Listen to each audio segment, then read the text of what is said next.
श्री राधे श्री राधे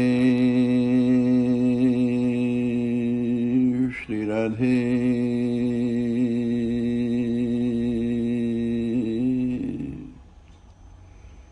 श्री राधे श्री राधे श्री राधे श्री राधे श्री राधे श्री राधे श्री राधे श्री राधे श्री राधे श्री राधे। दूसरों के नगरों को जलाने वाले रावण की लंका राख में मिल जाती है। उसके सशक्त हाथ अपने प्रियजनों के असहाय आंसू पोंछने में असफल हो जाते हैं। दूसरों की आह भरी चीत्कार पर अट्टहास करने वाला रावण अपनी आह में जलकर खाक हो जाता है। व्यवहारिक दृष्टि से रावण में सद्गुणों का अभाव नहीं है। वह कुलीन ब्राह्मण है, ऋषि पुत्र है, वेदों का अद्वितीय पंडित है, तपस्वी है, शिवभक्त है। राम ने तो शिव की अर्चना में पत्र पुष्प ही चढ़ाए थे। रावण ने तो शिव के चरणों में शीश अर्पित कर दिया था। रावण और राम की शिवभक्ति में रावण की शिवभक्ति श्रेष्ठतर प्रतीत होती है। राम तो सभी दृष्टियों से रावण से हीन दिखाई देते हैं। राम राज्यच्युत हैं, रावण राजा है। राम ने जंगल में साधारण कोटि के ही राक्षसों को मारा है। रावण के पौरुष के समक्ष सामान्य देवताओं की तो बात ही क्या, ब्रह्मा विष्णु और शंकर भी हतप्रभ हैं।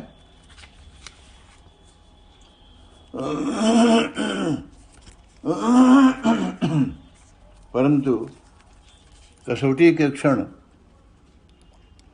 युद्ध में रावण का पौरुष नकली सिद्ध होता है। बाहरी चमकदमक रावण के पास अधिक है। उसके शस्त्र सज्जित रथ को देखकर विभीषण घबरा जाता है। राम के पास तो साधारण कोटि का भी रथ नहीं है। वह पैदल हैं। महारथी रावण से कैसे लड़ेंगे? विभीषण चिंतित हैं।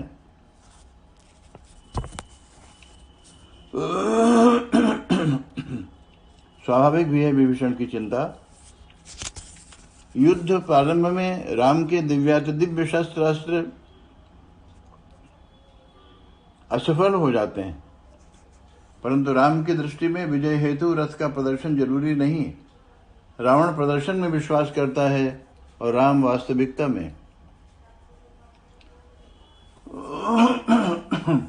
वे कहते हैं, विभीषण, जिस रथ से विजय होती है वह दूसरा है।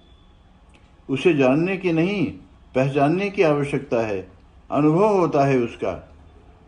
जानने में अभिमान है, पहचानने में, अनुभव में शांति है, स्वीकृति है।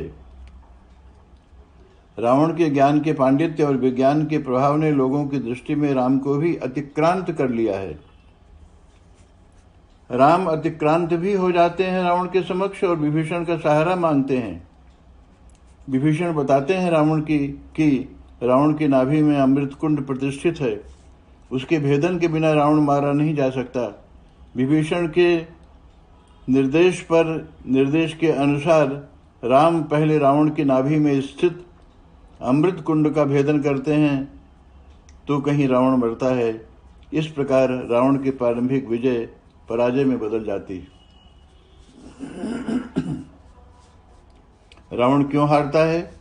इसलिए कि वह स्वयं से हार चुका है। विजेता होता हुआ भी वह अहम का बंदी था, ईगो का शिकार था। विजेता रावण नहीं, उसका अहम था, ईगो। इसलिए हार भी रावण की नहीं, उसके अहम की होती है। वह साक्षात मोह है।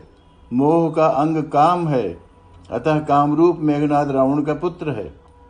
इन दोनों का ही प्रबल सहयोगी अहम है, अतः अहम रूप कुंभकर्ण रावण का भाई है। रावण अहम और काम से घिरा है। सजग चेतना के सन्मुख मोह, अहम, काम तथा इनसे संबद्ध क्रोध, लोभ, मद, मात्सर्य आदि टिक नहीं सकते,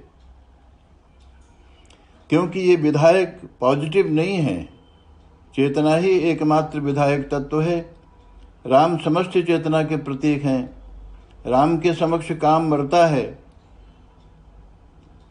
अहम मरता है, काम अर्थात मेघनाद, अहम कुंभकर्ण, मोह मरता है स्वयं रावण।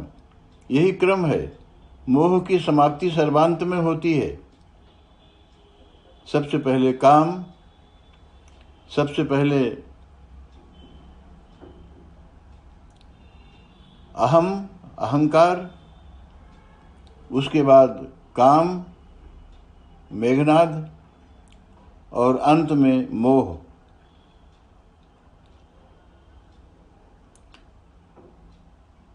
ये सभी शुद्ध चेतना के विक्षेप हैं, आवरण हैं। इनके समाप्त होते ही शुद्ध चेतना का, समस्त चेतना का उदय हो जाता है। अहम, काम, मोह, इनसे शून्य होते ही रावण राम बन जाता है। राम बनने के लिए साधक को कुछ हटाना नहीं पड़ता, मिटाना नहीं पड़ता। हटाने वाला, मिटाने वाला मिट्टी से ही खेलता रहता है। सोने की पहचान वह नहीं कर सकता। ऐसे में सोना उपलब्ध भी हो तो उस पर मिट्टी का आवरण होगा ही। सोने की परख के लिए दृष्टि चाहिए। प्रभु दर्शन के लिए तो अपने ही अंदर प्रकाश के अनंत स्रोत का अनुभव करना है। यह अनुभव का क्षण एक घटना है जीवन की। कब घटती है कहा नहीं जा सकता। रावण के जीवन में वह क्षण आया, घटना घट गई, अहम खो गया, काम विलीन हो गया, मोह का भी कुछ पता नहीं। रावण कहीं गया, कहाँ गया पता नहीं। जो है वह रावण नहीं, वह सिर्फ है, अस्तित्व की दशा है। वही दशा है राम, उसी का नाम राम है। रावण की मृत्यु के पश्चात लोग देखते हैं कि कोई तेजपुंज राम के मुख में समा जाता है।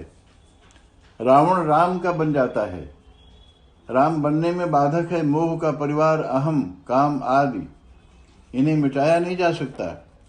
मिटाने का प्रयत्न करने पर ये अधिक प्रबल हो जाते हैं। इन्हें मिटाने का प्रयत्न गलत है। राम को प्रकट करने की आवश्यकता है। राम के प्रकट होते ही ये विलीन हो जाते हैं। जैसे अंधकार है, अंधकार की भी कोई सत्ता है? अंधकार प्रकाश का विरोधी भी कहाँ है? अंधकार ने प्रकाश के सामने कोई युद्ध तो लड़ा नहीं।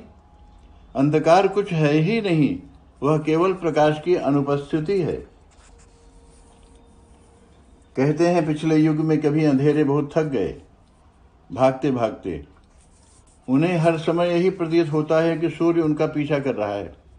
सब ने मिलकर एक संगठन बनाया। भागने वाले प्रायः संगठन बनाकर दूसरों पर कीचड़ उछालने में कुशल तो होते ही हैं। तो अंधेरे भी संगठित होकर ब्रह्मा के पास अपनी फरियाद लेकर पहुंचे। सूर्य के साथ साथ दो चार बातें बूढ़े ब्रह्मा को भी सुनाई। कहा कि आपके राज्य में हम लोगों को सताया जा रहा है।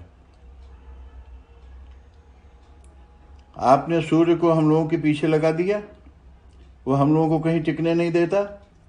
बेचारे ब्रह्मा भी दुखी हुए। निश्चित ही अंधेरों का कोई अपराध न था। ब्रह्मा ने दूसरे दिन प्रातः अंधेरों और सूर्य को बुलाया। सूर्य उपस्थित हुए, ब्रह्मा को प्रणाम किया। परंतु लंबी प्रतीक्षा के बाद भी अंधेरे नहीं पहुंचे। ब्रह्मा ने सूर्य को समझाया, कहा कि गरीबों को न सताओ, बेचारे अंधेरों के पीछे क्यों पड़े रहते हो। सूर्य ने क्षमा मांगी, आश्वासन दिया कि यदि अंधेरे मुझसे व्यथित हैं तो उनसे भी क्षमा मांग लूँगा। अपनी समझ में मैं किसी को भी दुख नहीं देता हूँ। इस घटना के बाद सदियाँ गुजर गई हैं, परंतु सूर्य की भेंट आज तक अंधेरों से नहीं हो सकी। भला क्षमा किससे मांगे सूर्य देवता? कभी नहीं होगा सूर्य का अंधेरों से मिलन। सूर्य जब होगा तब अंधेरा नहीं होगा, क्योंकि अंधेरा कुछ है ही नहीं। अंधेरा मात्र सूर्य की अनुपस्थिति है। जब राम नहीं थे तो रावण था, राम उपस्थित हो गए तो रावण खो गया। यह खोने वाला रावण मात्र कहने के लिए है। प्रकाश है, प्रकाश की अनुपस्थिति है। राम है, राम की अनुपस्थिति है। अंधेरा भी कभी तो सम्मान पाता ही है। सोने वाला अंधेरा ही चाहता है। वह प्रकाश से अपने को छिपा लेना चाहता है। अंधेरा न हो तो सोना कठिन हो जाता है। अंधेरे को चाहने वाली चेतना स्वप्नशील है, सुप्त भी है। सुप्त चेतना अंधेरे के शासन में रहती है। अंधेरा खुलकर खेलता है उस सोई हुई चेतना के साथ। कोई चेतना भला अंधेरे से टकरा सकती है? यह रावण सुप्त चेतना का ही शासक है। कोई जागा भी है तो आंख बंद किए पड़ा है।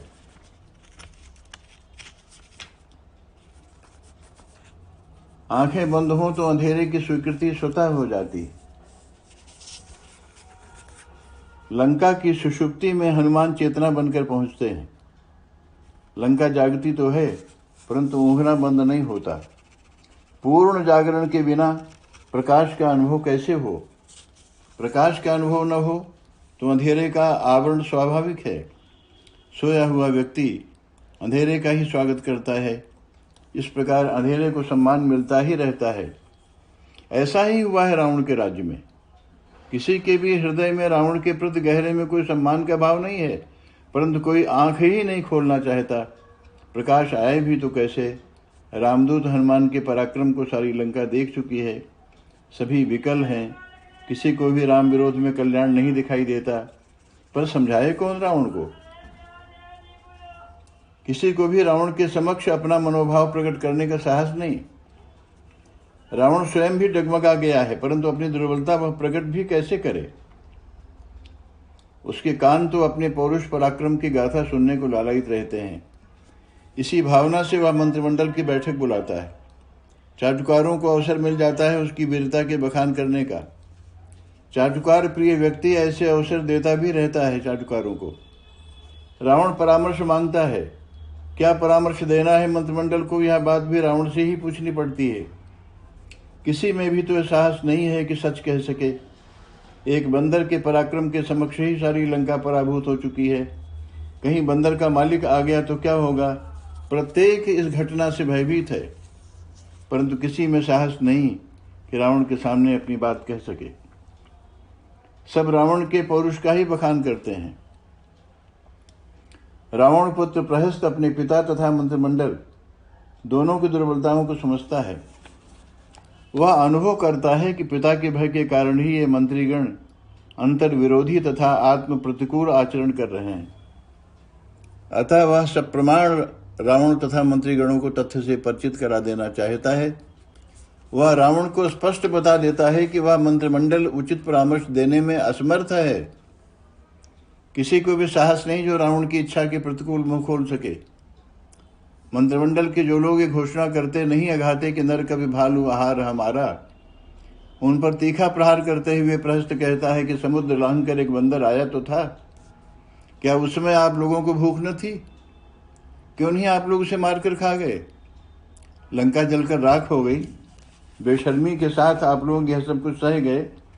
अरे निशाचरों, जिसने असीम सिंधु को समेट लिया, सेतु बनाकर पार भी आ गया, उसे अभी भी पहचानने से क्यों भागते हो? बहकी बहकी बातों से अब काम चलने वाला नहीं है। पिताजी, आप इन निशाचरों के चक्कर में ना आए। ये सभी आपके भय के कारण ही मीठी मीठी बातें करते हैं। अब संकट सामने है।